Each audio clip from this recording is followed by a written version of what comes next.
Good morning everyone. BEd course school paper है हमारा gender school and society fifth B paper. आज हम discuss करेंगे इनइक्वालिटीज़ के बारे में। ठीक है कि इनइक्वालिटीज़ का मतलब क्या है, क्या अभिप्राय है, बाद में डिटेल में करेंगे। बाद में करिकुलम के बारे में, इन the concept of text books के बारे में एंड देन क्लासरूम प्रोसेस के बारे में।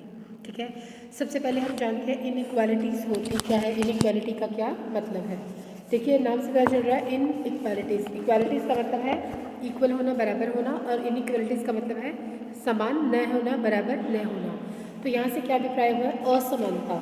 ठीक है, असमानता क्या हुई, जब हम देखिए in the concept of caste करें, रिलीजन करें या फिर कैटेगरीज के उसमें करें, तो क्या है, जब हम किसी को समान, जब सबको समान दर्जा नहीं मिलता, यानी कि असमानता का व्यवहार किया जाता है, तो उसे हम असमानता या फिर इनइक्वालिटीज़ बोलते हैं। ठीक है, तो यहाँ पर जो हमारा पेपर है वो किसके बारे में है, लिंग के बारे में, जेंडर के बारे में। तो in the concept of gender there is inequality in all around the world. ठीक है, सब जगह हम इनइक्वालिटीज हमें देखने को मिलती हैं, specially in the concept of boys and girls, in the concept of ladies male and female. ठीक है, कहीं ना कहीं मेल को ज़्यादा प्रायोरिटी दी जाती है, बॉयज़ को ज़्यादा प्रायोरिटीज दी जाती है। और जब रिलीजन की बात करें, कास्ट की बात करें, कैटेगरीज की बात करें, तो वहाँ पर अपर क्लास को जो है ज़्यादा इम्पोर्टेंस दी जाती है। तो आज का जो हमारी कंसेप्ट है वो किसके बारे में है, लिंग के बारे में, जेंडर के बारे में, कि इनके बीच में क्या क्या इनइक्वालिटीज़ पाई जाती हैं। ठीक है, देखिए समानता क्या कहते हैं हम लोग, समानता के अभाव को असमानता कहा जाता है।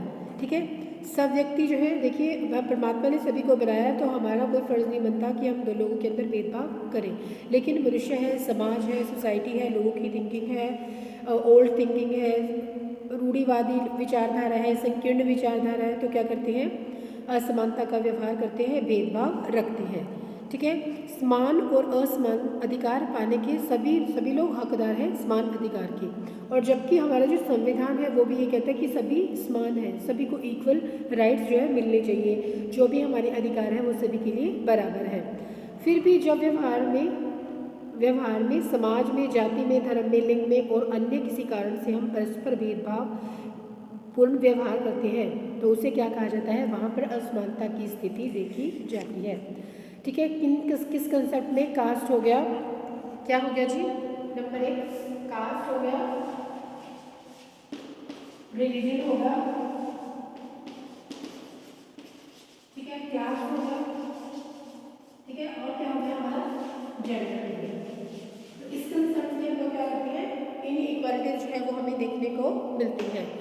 क्या है, धर्म के संबंध में, जाति के संबंध में, लिंग के संबंध में और अन्य किसी स्थिति में हमें भेदभावपूर्ण जो व्यवहार है वो देखने को मिलता है, इसे हम असमानता की स्थिति कहते हैं। फॉर एग्जाम्पल भारत में हम जानते हैं जो शेड्यूल ट्राइब्स हैं या फिर हरिजन लोग हैं, अछूत जाति के लोग हैं, उनसे क्या है, भेदभाव किया जाता है, उनसे व्यवहार किया, ऐसा व्यवहार जो है किया जाता है। और साथ में साथ स्त्रियों की बात कर लेते हैं, वुमेंस के साथ भी भेदभाव का व्यवहार किया जाता है।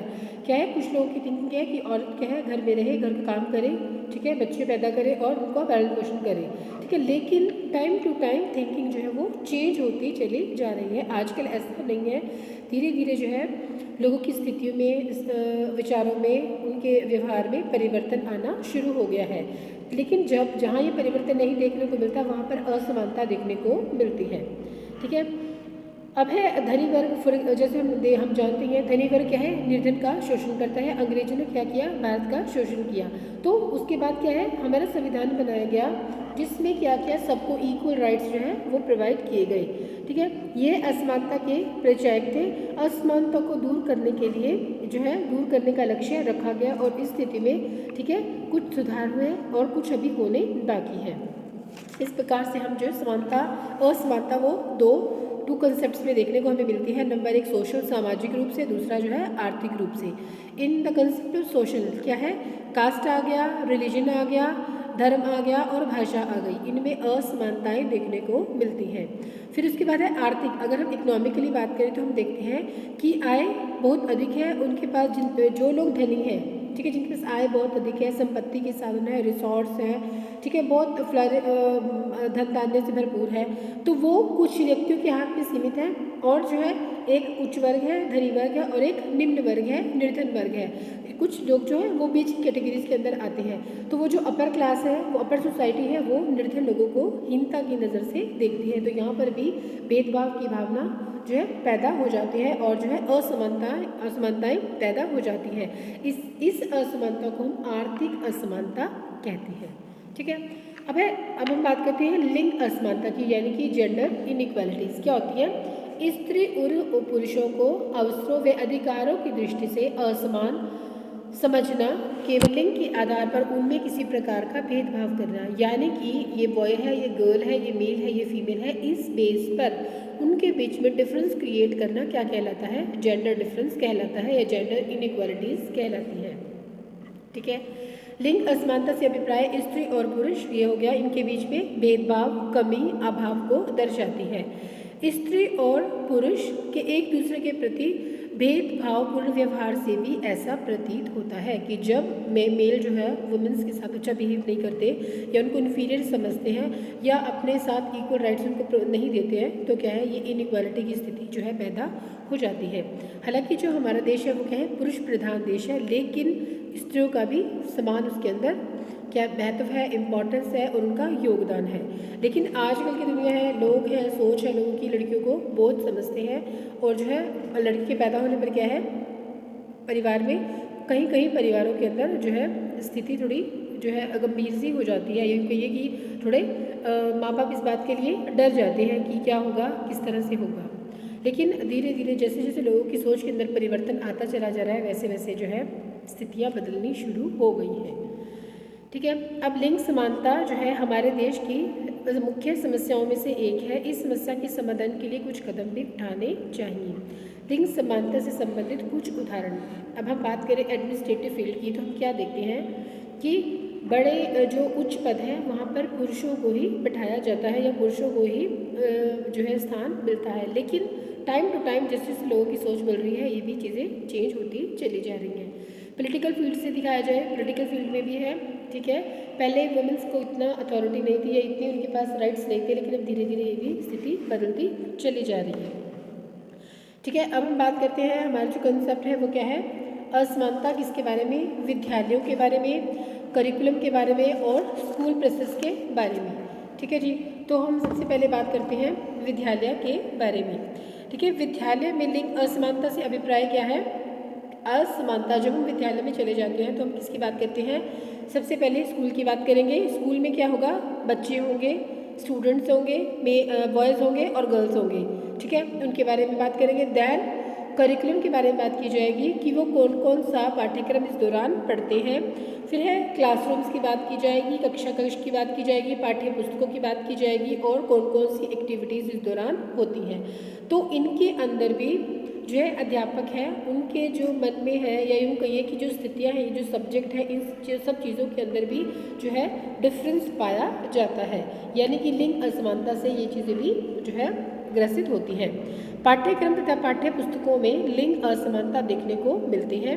पाठ्यक्रम और पाठ्य पुस्तकों का बच्चों की लिंग भूमिका पर निर्धारित करने में महत्वपूर्ण योगदान होता है। ठीक है, बहुत सारी प्रतिमाएं दी जाती हैं, बहुत सारी पिक्चर्स जिस तरह से डाली जाती हैं कि जिसमें जो है ये चीज़ें जो है साफ दिखाई देने लगती हैं, ये असमानताएं हमें देखने को मिलती हैं। पाठ्य पुस्तकों में लड़कों तथा पुरुषों की अपेक्षा लड़कियों और स्त्रियों की प्रतिमाएं कम दिखाई देती हैं, जिससे कि यह होता है कि लड़कियों का जो अनुपात है वो घट जाता है जैसे ग्रेड स्तर बढ़ता जाता है। सामान्यतः लड़की के अनुपात जो है वो घटा हुआ दिखाया जाता है। मीन्स कहने का भी जब भी कोई भी पिक्चर शो हो रही है तो अकॉर्डिंग टू हम क्या कहें, लोगों की मेंटालिटी कहें या संकीर्णता कहें कि लड़कों को ज़्यादा प्रेफरेंस दी जाती है। फिर बात करते हैं पाठ्यक्रम और पुस्तकों में स्त्री और पुरुषों को रूढ़ि युक्त भूमिकाओं यानी कि स्टीरियोटाइप जो है उनकी जो भी वुमेन्स की या लड़कियों की पिक्चर्स को प्रेजेंट करेंगे वो स्टीरियोटाइप होगी, ओल्ड होगा। ठीक है, रूढ़ियों के ऊपर बेस्ड होंगे, उनको प्रदर्शित किया जाता है। जबकि क्या करना चाहिए कि इन चीज़ों से हटकर, ठीक है, मॉडर्न ओपन माइंडेड इस तरह के विचारों को प्रेजेंट करना चाहिए। ठीक है, और पुरुषों को किस में दिखाते हैं, नेतृत्व की भूमिका में कि जो मैन है वो लीडर है। ठीक है, जिससे क्या होता है कि बच्चों के मन में देख इन चीज़ों को क्या है एक डिफरेंस पैदा होना शुरू हो जाता है। ठीक है, कहीं ना कहीं क्लास में भी ये चीज़ें देखने को मिलती हैं। ठीक है, तो लड़के हों चाहे लड़कियां हों, उनको उनके जो किरदार है, भूमिकाएं हैं, उनको इक्वल उनको अपॉर्चुनिटीज़ मिलनी चाहिए और वो अपने उसमें और अच्छे से रोल प्ले कर पाएँ। ठीक है, पाठ्य पुस्तकों तथा पाठ्यक्रम में लड़के और लड़कियों को समाज की रूढ़िवादी भूमिकाओं के अनुसार प्रस्तुत किया जाता है। लड़कों को पुरुषों को आक्रामक, देखिए अब उनके जो नेचर है उसको भी डिस्क्राइब करते हैं समटाइम, या कुछ स्टोरीज ऐसे डाल दी जाती है, कुछ कहानियाँ या कुछ पिक्चर्स हैं इस तरह की दिखाई जाती है जिसमें वॉइस को जो है गुस्सेल, आक्रामक, शक्तिशाली, प्रतिभा मतलब उसके अंदर प्रभावशाली है, बहादुर है, प्रदर्शित किया जाता है। और महिलाओं को कमज़ोर हो गया, विकर्ण हो गया, ठीक है, आज्ञाकारी, सौम्य, सुशील, भावात्मक, इमोशनल, इस तरह से उनकी जो है फीलिंग्स को प्रेजेंट किया जाता है। जबकि टाइम टू टाइम इन चीज़ों को चेंज करते रहना चाहिए। क्या करना चाहिए, देखिए दोनों के जो क्वालिटीज़ हैं उनको दिखाया जाए, लेकिन किसी को डाउन नहीं करना चाहिए। ठीक है, बलशाली लड़की हैं तो लड़कियां भी बलशाली हो सकती हैं, भावात्मक केवल लड़कियां नहीं होती, लड़के भी भावात्मक हो सकते हैं। तो ये जो डिफरेंस है, ठीक है, जो भी बुक्स में दिया गया है, लेकिन टीचर को इन चीज़ों को अच्छे से प्रेजेंट करना चाहिए ताकि बच्चों के अंदर इन्फीरियर कॉम्प्लेक्स नहीं हो। ठीक है जी। फिर है ये जो असमानता है, इसके दुष्प्रभाव होते हैं कुछ। ठीक है, ऑब्वियस है जो है जब हम किसी के अंदर भेदभाव करेंगे तो उसके दुष्प्रभाव हमारे सामने देखने को हमें मिलेंगे। ठीक है, नंबर 1 है प्रजातंत्र की सफलता में बाधा। हमारा लक्ष्य क्या है, हमारे अपने देश का विकास करना, स्वयं का विकास करना, और विकास भी ऑलराउंड डेवलपमेंट की बात करते हैं हम। सामाजिक, आर्थिक, राजनीतिक प्रत्येक क्षेत्र में हमने विकास करना है। अब हम विकास तब कर पाएंगे जब हम इक्वालिटी के जो है प्रिंसिपल्स पर चलेंगे। तो क्या है, प्रजातंत्र समानता, न्याय, स्वतंत्रता, भाईचारे के मूल्यों पर आधारित है। इसके अभाव में यह सफल नहीं हो सकता। ठीक है, भारतीय समाज में व्याप्त लिंग पर आधारित और सामाजिक असमानता की स्थिति जो है प्रजातंत्रीय समाज व्यवस्था की स्थापना के मार्ग में बाधा पैदा करती है। ठीक है, फिर है समाजवादी व्यवस्था की स्थापना में बाधा। अब समाज को हमने इसका विकास करना है, समाज के बारे में बात करनी है, तो हम क्या करेंगे, इन चीज़ों के बारे में डिटेल में अच्छे से न्याय की बात करेंगे। लेकिन न्याय दिखना भी चाहिए, ऐसा नहीं है कि न्याय दिखाई नहीं दे। ठीक है, किसी का शोषण नहीं करें। ठीक है, जहाँ पर भी अत्याचार हो रहा है उसके खिलाफ आवाज़ उठानी चाहिए ताकि जो है ये जो चीज़ें हैं, ये जो भेदभाव है, बाधा उत्पन्न करते हैं, वो बाधा उत्पन्न न कर सकें। फिर राष्ट्रीय एकता में बाधा। अब क्या है, लोग जो है विविधतापूर्ण समाज में राष्ट्रीय एकता का होना बहुत ज़्यादा आवश्यक है। ठीक है, अगर एकता नहीं होगी, अखंडता नहीं होगी तो क्या हो गया, एकता आपस में मिलजुल कर नहीं रहेंगे, पालन नहीं करेंगे, तो ये डिफरेंसेस हैं, भेदभाव है, ये चीज़ें बढ़ती ही चली जाएंगी। और क्या होगा, क्या ज़रूरी है, शिक्षा का सार्वभौमिकरण बहुत ज़्यादा ज़रूरी है। ठीक है, जब हम पढ़े लिखे हो जाते हैं, जब सारा समाज पढ़ा लिखा होगा, जब शिक्षा सब जगह होगी, सारा शिक्षा का सार्वभौमिकरण होगा, तो क्या होगा, धीरे धीरे जो है लोगों की विचारधारा, लोगों की सोच, उनके एटीट्यूड्स, उनके बिहेवियर सब बदलने शुरू हो जाते हैं। तो अनपढ़ होना, पढ़े लिखे होना, कम पढ़े लिखे होना, या यूँ कहिए कि शिक्षा का ज्ञान ही नहीं है, तो वहाँ पर उनकी सोच जो है वो संकीर्ण हो जाती है। तो क्या है, गवर्नमेंट को क्या करना चाहिए, शिक्षा का सार्वभौमिकरण करना चाहिए कि जिस भी तरह हो सके अक्षर ज्ञान सबको मिले, इस तरह से पॉलिसी बनाई जानी चाहिए। और गवर्नमेंट की पॉलिसीज़ हैं भी हैं, ठीक है, जिनमें फ्री एजुकेशन प्रोवाइड की जाती है, मिड डे मील भी दिया जाता है। तो ये क्या है, ये चीज़ें क्या करती हैं, पेरेंट्स को बच्चों को स्कूल भेजने के लिए मोटिवेट भी करती हैं। ठीक है, एट द एंड हम कहना चाहते हैं कि राष्ट्रीय विकास में बाधक। अब राष्ट्रीय विकास राष्ट्र का सर्वांगीण विकास है।